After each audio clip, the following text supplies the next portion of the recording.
सगळ्या संस्था जे काही जे म्हणतात आमची एक इंडिपेंडंट ज्युडिशरी, स्वायत्त स्वतंत्र न्यायालय, ही सगळी सडलेली आहेत आणि ही सडलेली सगळी घाण आहे हे मात्र कोणी सांगत नाही आहे.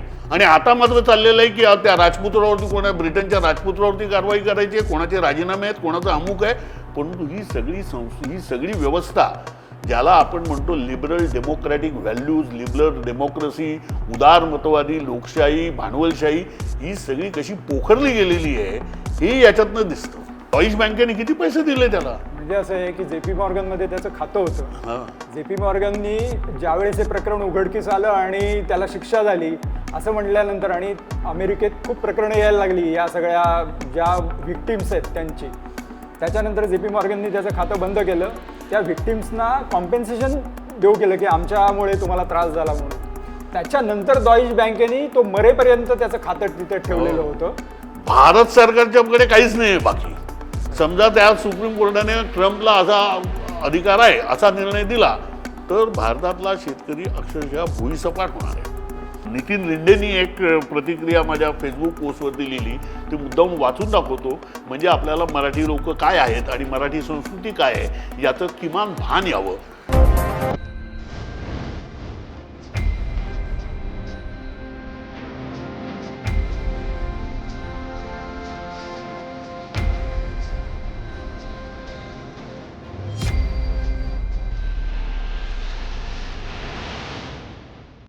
नमस्कार. जनगण मन या इंडी जर्नलच्या नव्या कोऱ्या कार्यक्रमामध्ये आपलं सगळ्यांचं स्वागत. जनगण मनचा हा पहिलाच एपिसोड आज आम्ही आपल्यासमोर घेऊन येत आहोत. माझं नाव राजेंद्र साठे आणि माझ्यासोबत आहेत सुनील तांबे, ज्येष्ठ पत्रकार. सुनील तांबे हे इंडी जर्नलच्या प्रेक्षकांना चांगलेच परिचित आहेत. सुनील तांबे शो ते करत होते. त्याचबरोबर अलीकडेच त्यांचं मान्सून जनगण मन हे पुस्तक खूप गाजत आहे, खूप वाचकप्रिय ठरलेलं आहे, आपल्या सगळ्यांना माहिती आहे. जनगण मन या कार्यक्रमामध्ये मुख्यतः हेतू असा आहे की मराठी एकूण जे वाचक विश्व आहे किंवा प्रेक्षक विश्व आहे त्याच्या सहज टप्प्यात न येणाऱ्या घटना किंवा त्याच्या सहज टप्प्यात न येणाऱ्या त्या घटनांचे पैलू हे तुमच्यासमोर सादर करावेत वेगवेगळ्या पद्धतीने, असा या कार्यक्रमाचा हेतू आहे. आज या कार्यक्रमाच्या पहिल्या भागामध्ये 3 विषय आपण निवडलेले आहेत.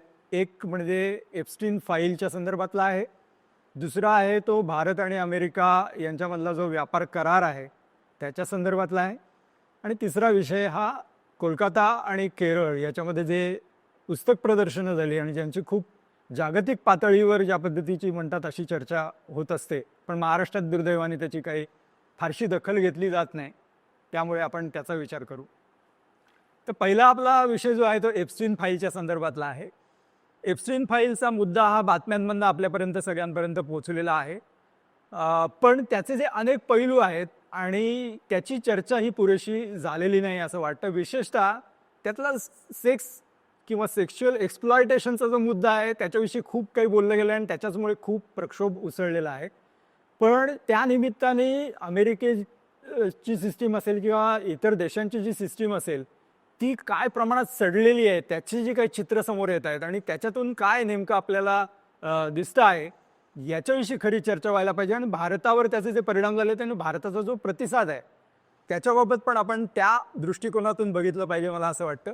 तर सुनीलला आपण विचारूया की तो या दृष्टिकोनातनं या संदर्भात काय आपल्याला कशा पद्धतीने बघता येईल.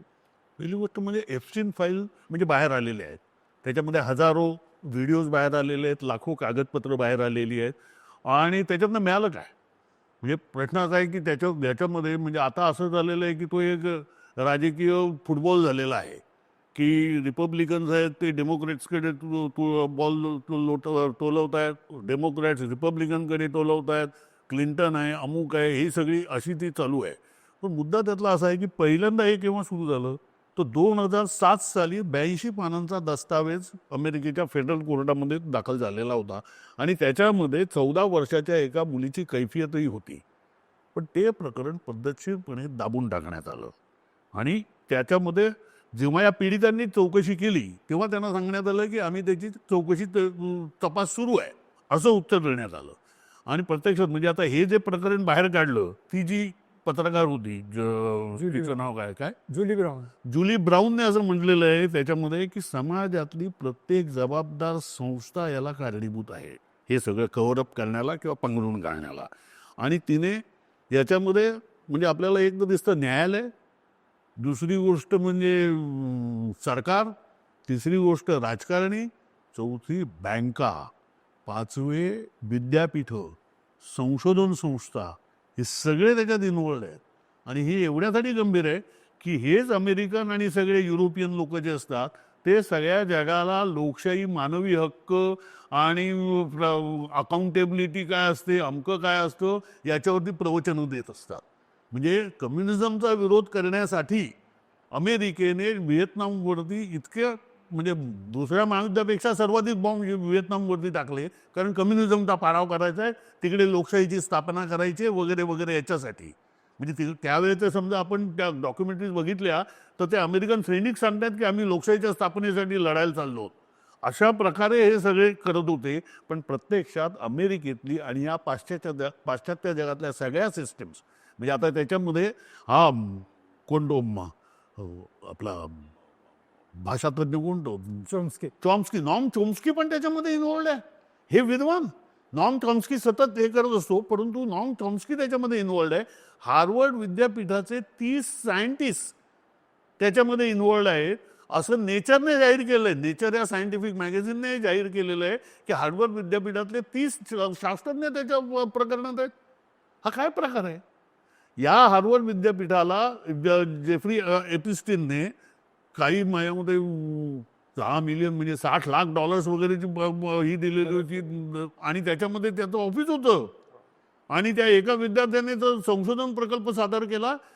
एका व्हायरोलॉजिस्ट होता तो, व्हायरसवरती संशोधन करणारा. त्याने त्याच्या एक संशोधन प्रकल्प जेफ्री एपिस्टिनला सादर केला.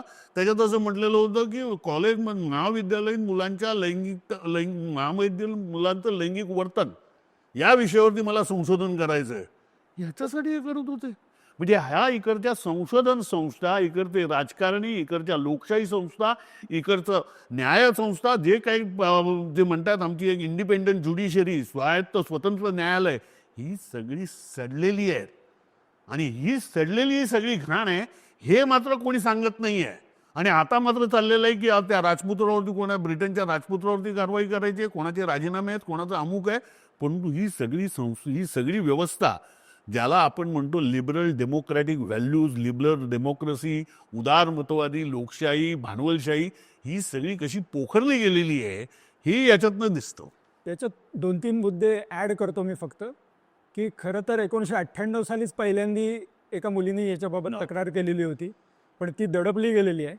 त्याच्यानंतर 2004-05 या पद्धतीने या तक्रारी झाल्या आणि जस्टिस डिपार्टमेंटचा जो अटर्नी आहे, म्हणजे ज्यांनी खरं हे प्रकरण पुढे न्यायला पाहिजे, ॲकोस्टा म्हणून, त्यांनी हे प्रकरण दडपलं, रीतसर दडपलं आणि ते पुढे येऊ दिलं नाही. नंतर ते सिक्रेट अंडरस्टँडिंग केलं त्याच्याबरोबर, म्हणजे त्याला प्ली ॲग्रीमेंट म्हणतात, की तू फक्त मान्य कर की मी हा चार्ज मला मान्य आहे, त्याच्यानंतर तुला एक शिक्षा दिली जाईल आणि त्या पद्धतीने बाकीचे चार्जेस. आणि त्याच वेळेस फेडरल जे गव्हर्नमेंट आहे, केंद्र सरकार जे अमेरिकन सरकार, ते त्याची चौकशी पॅरलली करत होतं.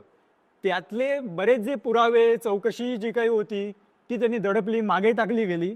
हे ॲग्रीमेंट झालं आणि एप्स्टिनला शिक्षा झाली 18 महिन्याची. 18 महिन्याच्या शिक्षेमध्ये असं झालं की तो प्रायव्हेट जेलमध्ये होता. प्रायव्हेट जेलमध्ये तो शोफर ड्रिव्हन कार घेऊन रोज 8 तास एका ऑफिसात जायचा. तिथे त्यांनी एक नॅशनल सायन्स फाउंडेशन स्थापन केलेलं होतं. तिथे तो निवांत काम करायचा, म्हणजे काम केल्यासारखं दाखवायचा. नंतर ते बंद झालं आणि तो परत यायचा. म्हणजे त्याला कुठल्याही पद्धतीची प्रत्यक्षात शिक्षा झालीच नाही. तो 13च महिने आणि राहिला. आणि तो बाहेर आल्यानंतर म्हणजे हे जे सगळे भानगडी आहेत या नंतरच्या काळातल्या आहेत. म्हणजे 2007ला हे शिक्षा झाली त्याला. त्याच्यानंतर तो जे म्हणजे पुढच्या ज्या सगळ्या भानगडी आहेत 2011, 12, 13, 14 आणि 19 साली तो मेला, तिथपर्यंत हे जे सगळ्यांचे संबंध जे आहेत ते त्या काळातले आहेत. आणि सगळ्या राजकारण्यांनी त्याच्याशी संबंध ठेवलेले जगभरातल्या किंवा अनेक अलेक्स, तू जो म्हणालास तो जो फिर्यादी होता ना, he was a prosecutor. Alex Acosta, हा तो प्रॉसिक्युटर होता. तर त्याने काय सांगितलं, त्याचा बचाव एवढाच होता, मला काही आठवत नाही. हा बचाव सगळीकडे न्यायालयानेही स्वीकारला, त्यांच्या काँग्रेसनेही स्वीकारला. काय प्रकारे कोणत्या संस्था हे चालवत होते, या कोणत्या संस्था आहेत घाणेरड्या, आणि ज्याचा हे अमेरिकन आणि सगळे आपल्याकडचे पण लोक जे असतात ते काय ते ही विभागणी असते की एक्झिक्युटिव्ह वेगळी, त्यानंतर लेजिस्लेचर वेगळं, ज्युडिशरी वेगळी, असा तो अशीच राज्य यंत्रणा असली पाहिजे तरच लोकांना न्याय मिळतो वगैरे, या सगळ्याच्या अक्षरशः चिंधड्या उडवलेल्या या एपिस्टीन प्रकरणामध्ये चिंधड्या उडाल्याचं दिसतं. आणि याच्याबद्दल मात्र आपल्याकडच्या या सगळ्या वर्तुळामध्ये अजिबात चर्चा नसते. आणि आपल्याकडे विशेषतः मराठी आणि भारतीय अभिजन वर्ग जो आहे, हा सर्व अभिजन वर्ग पाश्चिमात्य विचारवंतांच्या या सगळ्या उपदेशांवरती पोचलेला आहे. आणि ते आजही या सगळ्या ज्या म्हणजे जो एक संपूर्णपणे जे हे ठरलेलं आहे, काय म्हणायचं त्याला, पोकळ आणि त्याचं डोलारा कोसळलेला आहे, या सगळ्या कल्पना आजही मांडल्या जात असतात म्हणजे आपल्याकडच्या या सगळ्यामध्ये.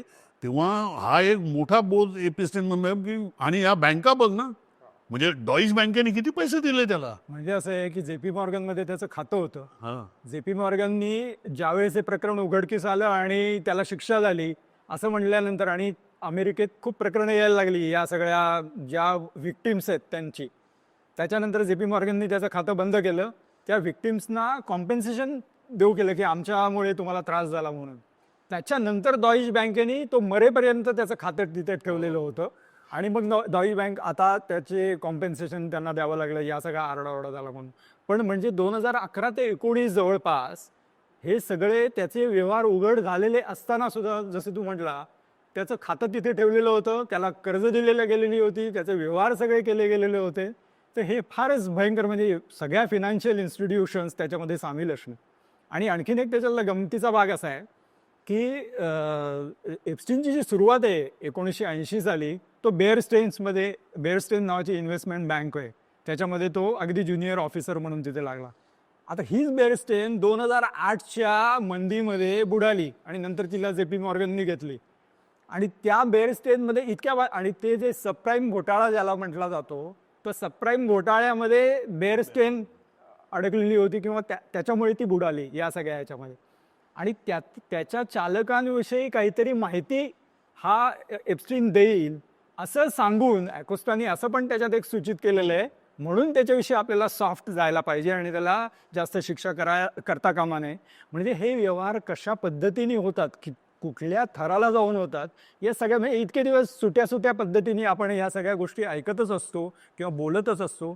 पण एप्स्टीन प्रकरणात right from beginning to end, म्हणजे त्याचा जो शेवट झालेला आहे तो सुद्धा इतका रहस्यमय आहे. त्याच्या सहाय्यक मेलेला आहे. आता ही ज्या राजपुत्राच्या बाबत ज्या मुलीने हे केलेलं होतं तिचा मृत्यू झालेला आहे. असे अनेक संशयास्पद मृत्यू त्याच्यामध्ये आहेत. खुद्द एप्स्टीनचा मृत्यू संशयास्पद आहे. तर त्यामुळे ही जी अत्यंत सडलेली आणि अशी जी यंत्रणा किंवा व्यवस्था आहे अमेरिकन व्यवस्था, त्याचं साध्यंत दर्शन ह्या एप्स्टीन प्रकरणामुळे झालेलं आहे असं म्हणायला हरकत नाही. आणि त्याचं मी तेच म्हणतो की म्हणजे जे सगळे आपण नव्या व्यवस्थेचे, म्हणजे ज्याला उदारमतवादी लोकशाही मानवलशाही व्यवस्थेचे जे आदर्श मानले जातात, हे आदर्श नाही आहे. हे मुळात सगळे सडलेले आणि केवळ माणसांचं शोषण करणारे आहेत. हे एप्स्टीन प्रकरणामुळे एवढं पुढे आलंय, तरी पण आपल्याकडे अमेरिकन व्यवस्था, अमेरिकन संस्कृती याचं प्रचंड आकर्षण आहे. आणि आंधळेपणाने त्याच्यावर विश्वास ठेवणारे असंख्य लोक आहेत.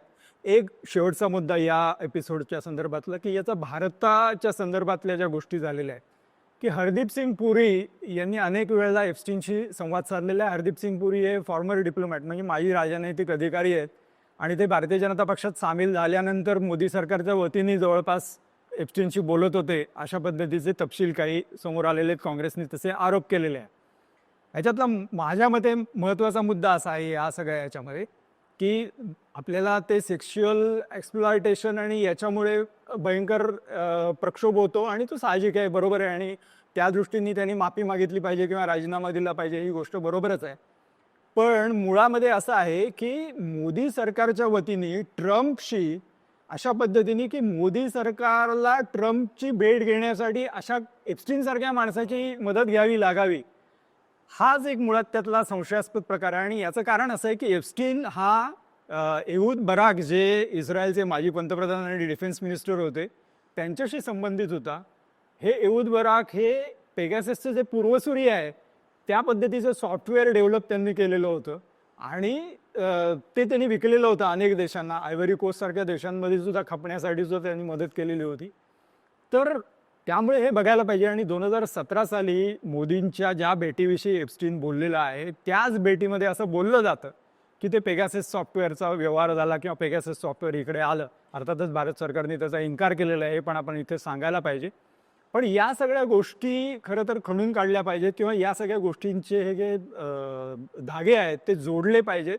दुर्दैवाने आपल्याकडे फक्त त्यातला जो सेक्शुअल एक्सप्लॉयटेशनचा भाग आहे त्याच्याच विषयी बोललं जातं. इस्रायलचा याच्यामध्ये काय कनेक्शन आहे, मोदी सरकारला अशी गरज का पडावी. आणखीन एक छोटासा मुद्दा सांगतो की खरं तर भारत सरकारचे आणि अमेरिकेचे संबंध अत्यंत उत्तम होते. 10 वर्षापूर्वीच अणुकरार झालेला होता आणि बराक ओबामा त्याच्यानंतर भारतात इन्व्हेस्टमेंटसाठी मोठा उद्योगपतींचं शिष्टमंडळ घेऊन आलेले होते. त्यामुळे मोदी ज्यावेळेस आले तेव्हा असं काही परिस्थिती नव्हती की अमेरिकेशी भारताला काहीतरी खूप वाईट परिस्थितीतनं त्याच्याशी संबंध प्रस्थापित करायला पाहिजे. तर त्यामुळे हे मोदींनी का करावं किंवा मोदी सरकारने का करावं असं आपण म्हणून मोदी आपण असं न म्हणता मोदी एस्टॅब्लिशमेंट जी आहे, मोदी सरकार जे आहे त्याला अमेरिकन एस्टॅब्लिशमेंटशी संपर्क करण्यासाठी एप्स्टीनचा सहारा घ्यावा लागा हे अत्यंत रहस्यमय याच्यातली मला गोष्ट वाटते. तर एप्स्टीन फाईलच्या संदर्भामध्ये तुर्तास आपण हा विषय इथे थांबूया. याच्या पुढच्या टप्प्यामध्ये आपण पुढचा जो विषय आहे तो भारत आणि अमेरिका यांच्यातला जो व्यापार करार आहे त्याच्या संदर्भात बोलणार आहोत. पण त्यापूर्वी घेणार आहोत एक विश्रांती. गेल्या 2 फेब्रुवारीला अमेरिकेचे अध्यक्ष डोनाल्ड ट्रम्प यांनी अशी घोषणा केली त्यांच्या शैलीमध्ये की भारत आणि अमेरिका यांच्यातला व्यापार करार झालेला आहे. आणि त्यांनी एकापाठोपाठ त्यांच्या जे सोशल मीडिया आहे त्याच्यावरनं त्याच्या घोषणा केल्या. आणि भारत सरकारने मग त्याचं स्वागत केलं आणि सांगितलं की येस आता अशा पद्धतीचा करार झालेला आहे. त्यामुळे सगळ्या जगाला कळलं की भारत आणि अमेरिका यांच्यातला करार झालेला आहे. खरं तर करार असं म्हटल्यानंतर 2 देशांमधला तो करार असतो, ते एकत्र येतात, त्यांच्या सह्या होतात आणि एकत्रितरित्या पत्रकार परिषद घेऊन खरं तर त्याची घोषणा कुठल्याही लेवलला म्हणजे परराष्ट्र लेवलला असेल, परराष्ट्र मंत्रिपदाच्या लेवलला असेल किंवा पंतप्रधानांच्या लेवलला असेल अशी व्हायला पाहिजे. पण तसं न होता ट्रम्प यांनी एक एक्झिक्युटिव्ह ऑर्डर काढतात तशा पद्धतीने अध्यादेश काढून टाकला की आजपासून आमचा भारताशी करार होणार. आणि त्या कराराची आता चर्चा सध्या चालू आहे. आणि हा खरं तर करार नाही आहे, हे खरं तर एक फ्रेमवर्क आहे. म्हणजे हा एक प्रस्तावित आराखडा आहे की आपल्याला कराराच्या दिशेने जायला अमुक अमुक मुद्द्यांवर अशा पद्धतीने एक आराखडा आता सादर केलेला आहे आणि तो अमेरिकेकडनं आलेला आहे. आणि भारत असं म्हणतोय की होय आमची याच्यावर चर्चा झालेली आहे आणि आम्ही आता याच्या पुढे आणखी चर्चा करून प्रत्यक्ष कराराला अंतिम रूप देणार आहोत. तर ही चर्चा आता पुढच्या आठवड्यात होणार आहे.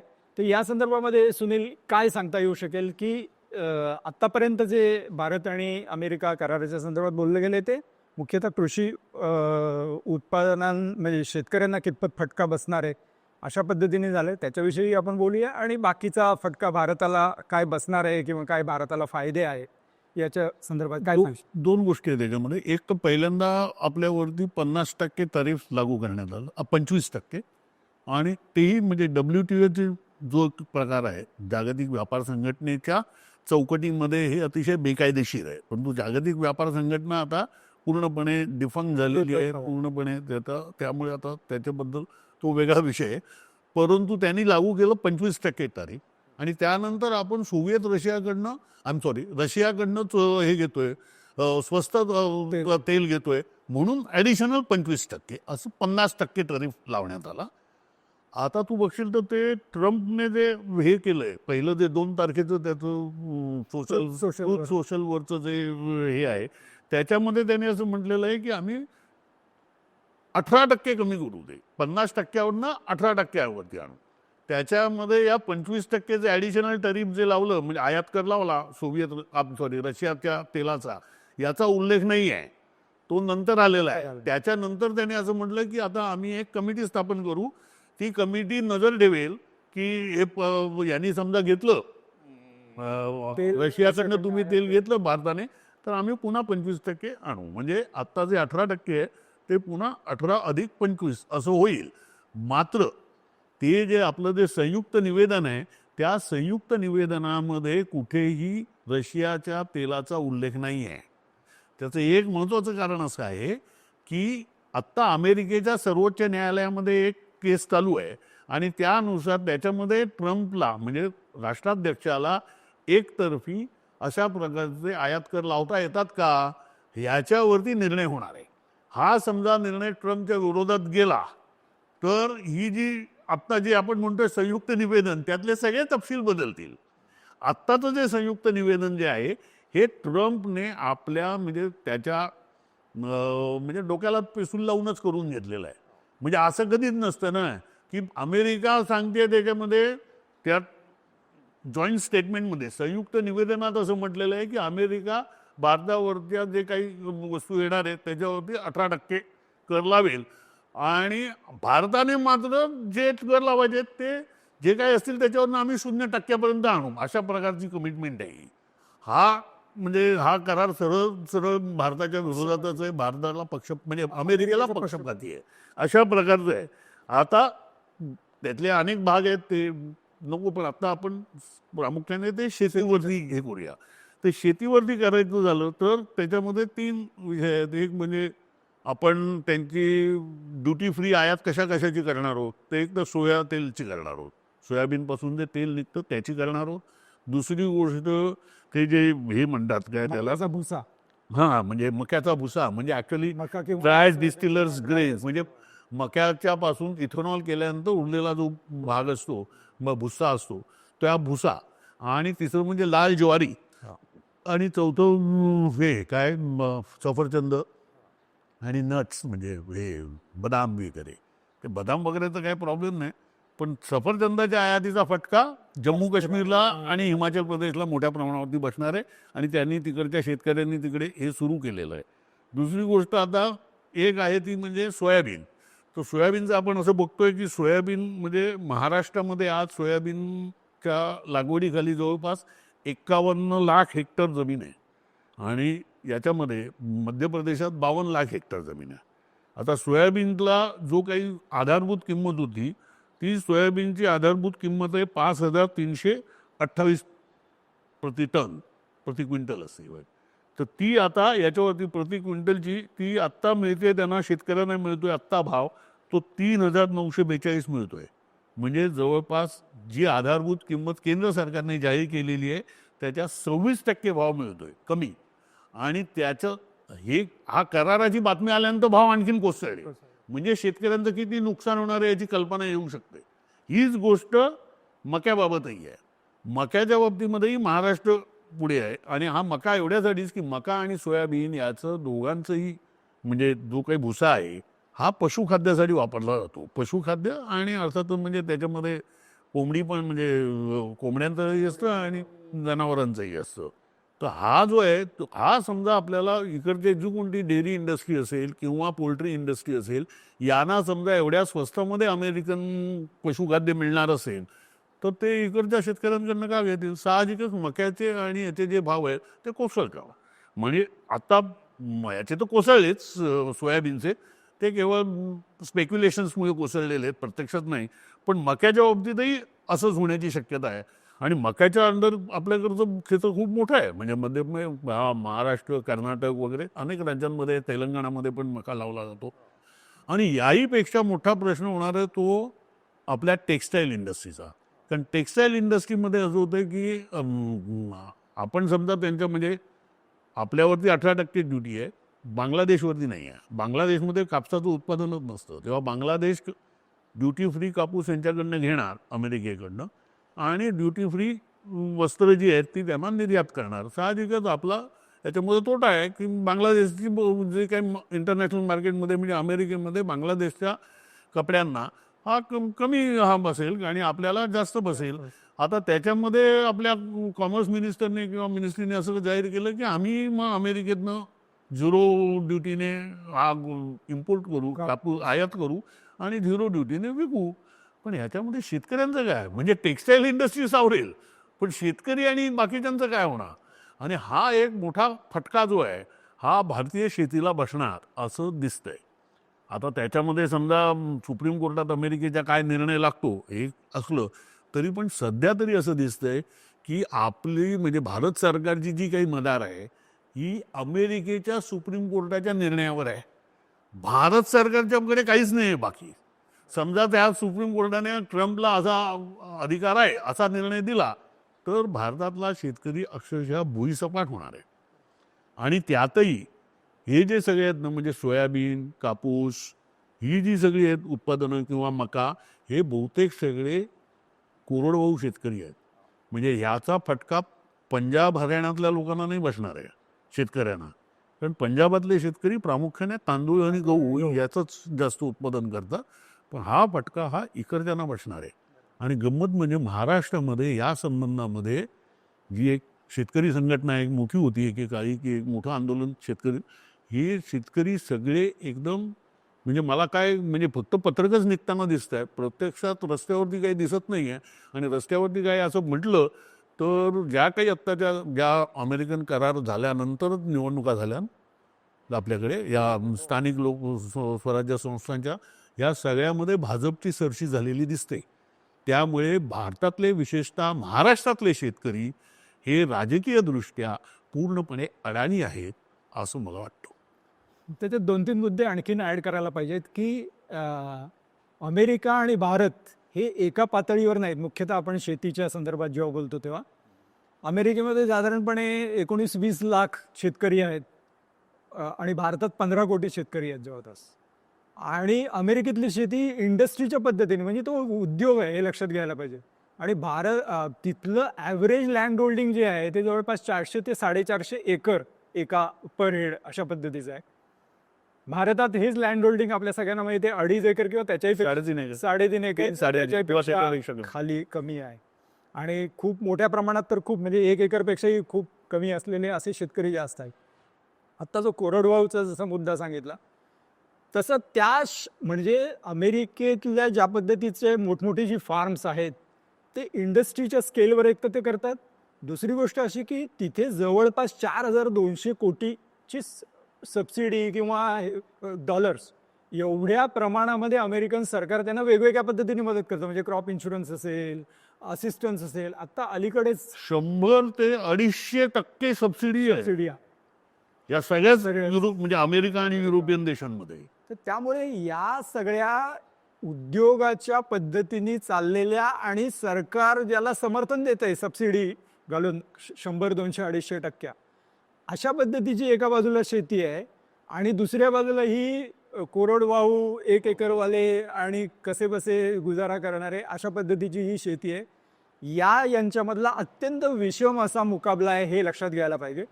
दुसरी गोष्ट अशी याच्यामध्ये सफरचंदाचा उल्लेख केला आपण तर सफरचंदाच्या याच्यामध्ये बघा की आता काश्मीरमध्ये 50 लाख लोक हे सफरचंदावर अवलंबून आहे.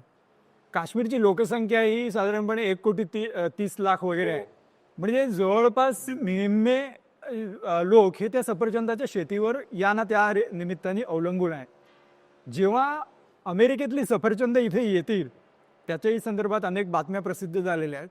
तर अमेरिकेतल्या सफरचंदावर सध्या आपण जो इम्पोर्ट ड्युटी लावतो त्याच्यामुळे साधारणपणे अमेरिकेतलं सफरचंद 125 रुपये किलो अशा याला पडतं आणि मग त्याच्या उपर वाहतूक आणि हा करून दर जातो.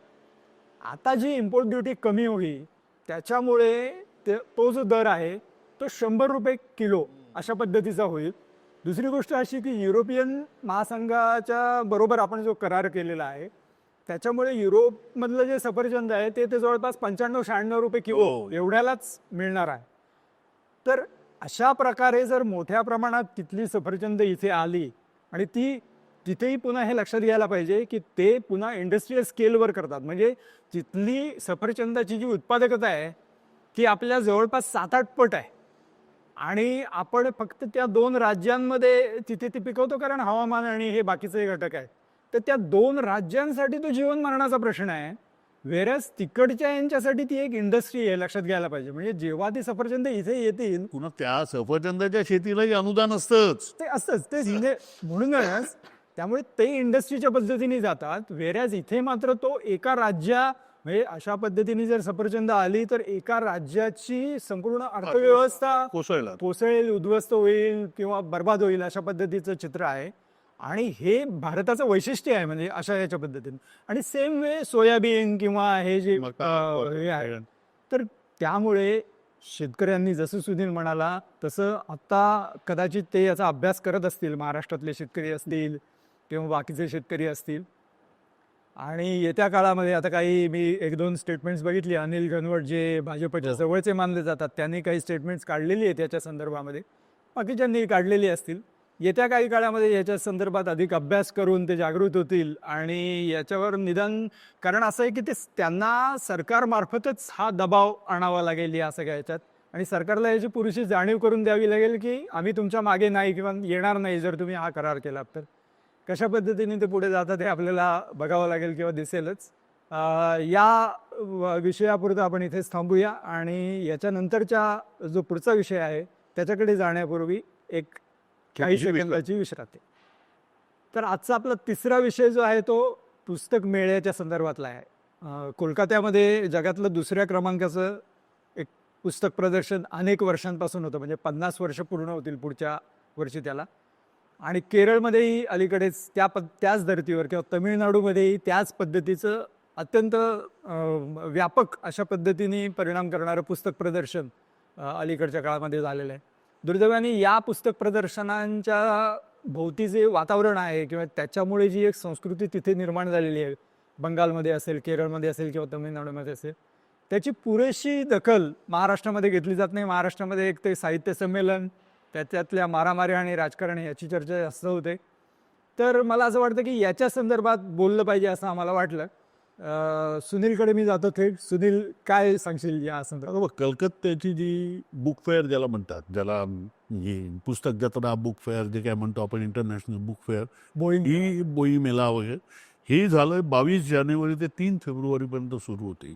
आणि या वर्षीच्या पुस्तक जत्रेला सर्वाधिक, म्हणजे आतापर्यंत गेली 50 वर्ष ते चालू आहे काहीतरी, 76 साली पहिल्यांदा. 76, तर ते या वर्षीचा जो काही आकडा मी बघितला तो 32 लाख लोकांनी त्याला भेट दिली. 32 लाख लोकांनी भेट दिली एवढंच नाही, 27 कोटी रुपयांची पुस्तकांची विक्री झाली.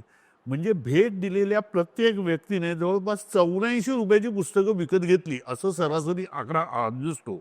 आता ही जी पुस्तक जत्रा आहे ही सरकार आयोजित करत नाही आहे, तर पब्लिशर्स अँड बुक सेलर्स गिल्ड तर्फे हा पुस्तक मेळा आयोजित केला जातो आणि गेली 49 वर्ष आयोजित केला जातोय.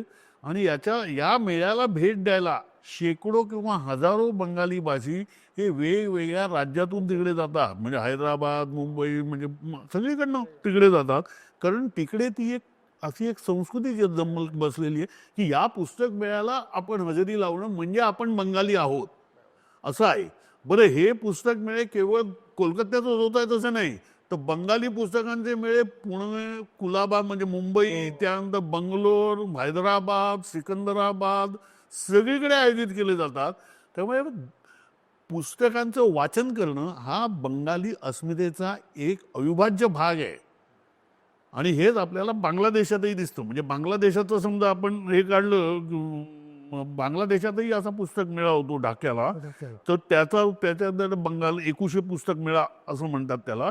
तर त्याच्यामध्ये 2024 साली ढाक्याच्या पुस्तक मेळाव्याला 60 लाख लोकांनी भेट दिली. 60 लाख आणि $49 लाख एवढी विक्री झाली. म्हणजे त्याचं रुपयामध्ये, म्हणजे बांगलादेशी टक्यामध्ये समजा त्याचं रूपांतर केलं तर 5,98,65,65,75,000 बांगलादेशी टका एवढी पुस्तक विक्री ढाक्याच्या पुस्तक मेळाव्यात झालेली होती. आणि आपण बघितलं ना तर बांगलादेशात 12 कोटी मतदार आहेत. आता या 12 कोटी मतदार धरलेस तर दर डोई जवळपास किती लोकांनी पुस्तकं विकत घेतली. आणि तीच बंगालमध्ये काहीतरी 7-8 कोटी मतदार आहेत, ते इतकी पुस्तकं विकत घेत आहेत. आणि आता महाराष्ट्रामध्ये आपल्याला खूप अभिमान असतो महाराष्ट्राचा आणि असायलाही हवा, परंतु त्या महाराष्ट्रामध्येही जवळपास 9 ते 10 कोटी मतदार आहेत आणि पुस्तक विक्री किती आहे हे आपल्याला सांगायलाही लाज वाटेल.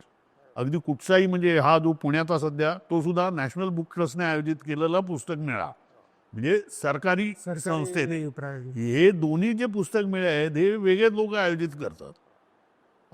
म्हणजे मी केरळाला जायच्या अगोदर तू याच्यावर थोडं बोल. बरोबर आहे.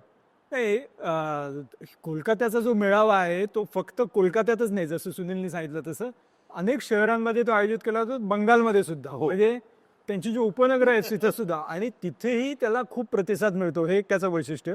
दुसरी गोष्ट अशी की त्यातले जे भान आहे ते, आणि ते बंगाली संस्कृतीचा एक तो अविभाज्य म्हणजे काय वैशिष्ट्य असं म्हणायला पाहिजे की एकदम वैश्विक भान असल्यासारखं आहे. म्हणजे दरवर्षी ते एका म्हणजे एक देशाला धरून एक काहीतरी म्हणजे तो एक विशेष असतो.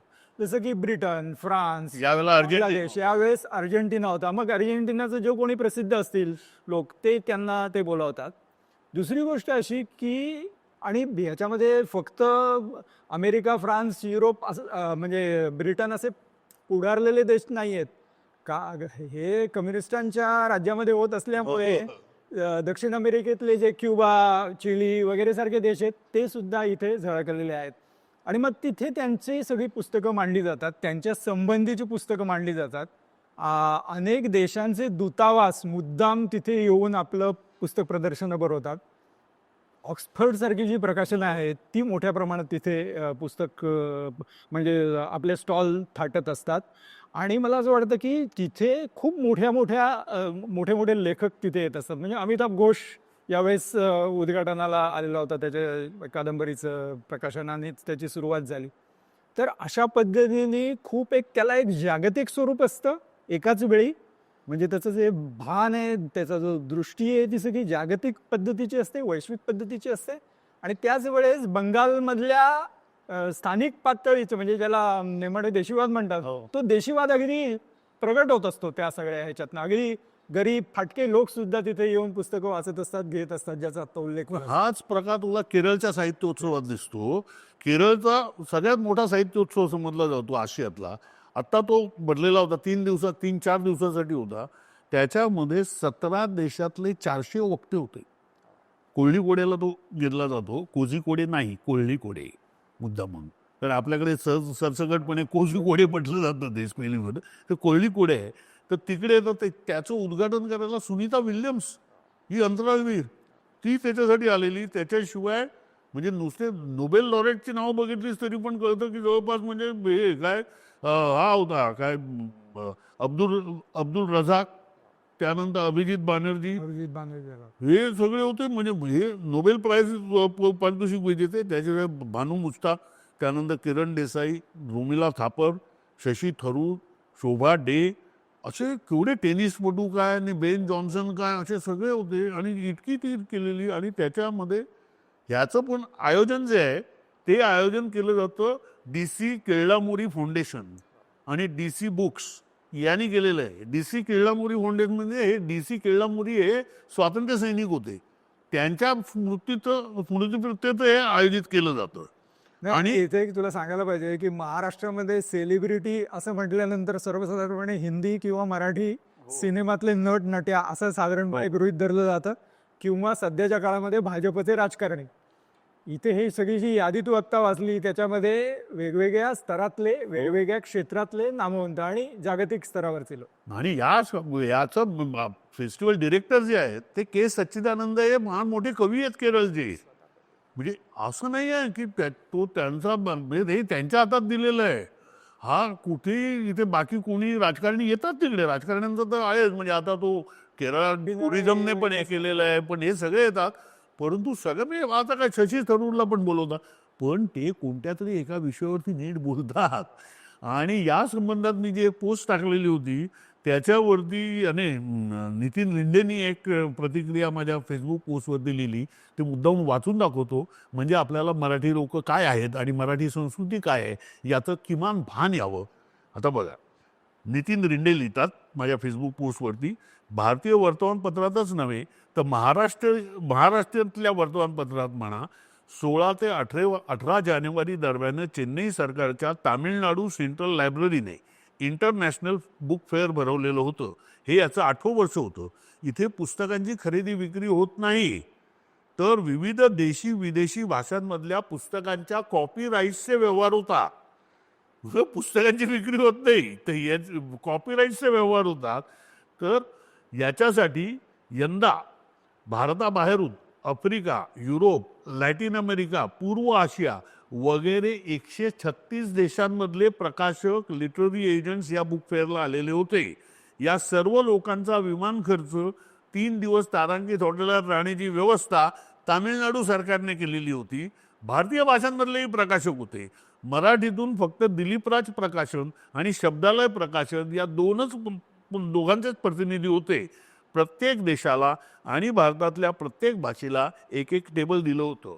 एका टेबल या 3 दिवसात या टेबलवर हजारो व्यवहार झाले. जगभरच्या भाषातल्या पुस्तकांचं व्यावसायिक आदान प्रदान, खरेदी विक्री नाही. यात तामिळनाडू सरकारतर्फे एक महत्त्वाची योजना होती की कोणत्याही तमिळ पुस्तकाचे भाषांतराचे हक्क परभाषेतल्या प्रकाशकाने विकत घेतल्यास त्याला तामिळनाडू सरकारतर्फे अनुदान मिळणार होतं. पेरियार रामस्वामी नायकर यांच्या लेखसंग्रहाला इतर भाषेत भाषांतर करण्यासाठी 2 लाख रुपयाचं अनुदान दिलं जात होतं. चेन्नईमधल्या कॉलेजमधले विद्यार्थी स्वयंसेवक म्हणून तिकडे उत्साहाने वावरत होते. प्रत्येक टेबलावर होणारे व्यवहार संगणक आणि इंटरनेटच्या माध्यमात साहाय्याने पार पडत होते. या बुक फेअरची बातमी एकाही मराठी वर्तमानपत्रात आली नाही. बातमी आली ती तामिळनाडूचे मुख्यमंत्री स्टालिन यांनी तमिळसह मराठी वगैरे अभिजात दर्जा मिळालेल्या प्रत्येक भाषेतल्या उत्कृष्ट पुस्तकाला दरवर्षी 5 लाख रुपये पुरस्कार देण्याची घोषणा केल्याची.